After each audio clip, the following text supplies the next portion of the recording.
আসসালামু আলাইকুম। আমার প্রিয় দর্শক বন্ধুরা, আপনারা সবাই কেমন আছেন? সারাদিন কি কাজ করলাম তা আপনাদের মাঝে তুলে ধরলাম। ক্যামেরা ধরার মানুষ নাই। আমার বড় ছেলে শখ করে চ্যানেল খুলেছে। এখন শখ মিটে গেছে। এখন তাকে আর খুঁজে পাওয়া যায় না। এখন কি হাল ছেড়ে দেব? আমি অন্য মানুষের কাপড় বানাই, নিজের কাপড়ও বানাই। কারণ আমি নিজের কিছু ইনকাম করতে চাই। কারণ আমি কারো দিকে তাকিয়ে থাকতে চাই না। ১৩ বছর ধরে কাপড় বানাই আমার বিয়ের আগ থেকে। এখন ভাবতেছি অন্য কিছু কাজ ধরবো।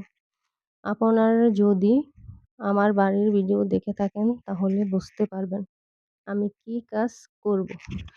আপনারা কিছু মানুষ আছেন যারা সাবস্ক্রাইব করে আবার আনসাবস্ক্রাইব করেন। মনে অনেক কষ্ট পাই।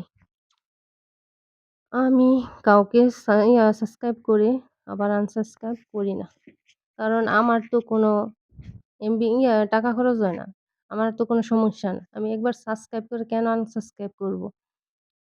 যদি আপনার কোনো সফলতা অর্জন হয়, YouTube কোম্পানি আপনাকে টাকা দিবে। আমার তো কিছু না। তাহলে কেন আমি আনসাবস্ক্রাইব করব?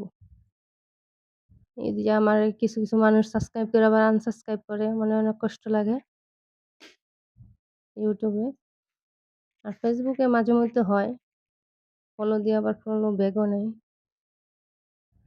মনে অনেক কষ্ট লাগে। আমার Facebook এও চ্যানেল খোলা আছে, YouTube এও আছে। এই যে সকালের নাস্তা গ্যাসের চুলায় রান্না করা হইছে। কারেন্টের চুলা আছে, কুকার আছে, কারেন্ট নাই। তাই গ্যাসে রান্না করতাছি। যে বাইরেও ব্যবস্থা আছে রান্না করার। আল্লাহর রহমতে সব জায়গায়ই ব্যবস্থা আছে। কোনো সমস্যা নাই। আলহামদুলিল্লাহ। আমার পরিবার আমরা ৪ জনই আছি। আমার ২ ছেলে, আমি, আমার শ্বশুর ৪ জন। এইজন্য অল্প রান্না হইলে ভিতরে রান্ধি ঘরে। বেশি রান্না হইলে বাইরে চুলায় রান্ধি।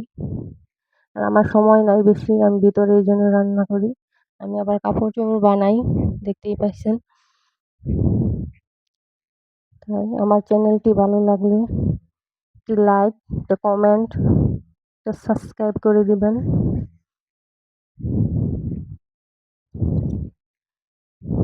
এই যে ক্যামেরা, এক হাতে ক্যামেরা আরেক হাতে লাড়তাছি। কড়াইটা লড়তাছে দেখছেন? আমি যতক্ষণ বাইরে রান্না করবো সেই সময়ের মাঝে আমি ভিতরে কইরা আমার অন্য কাজ আছে, এই কাজ করলেই ভালো হয়।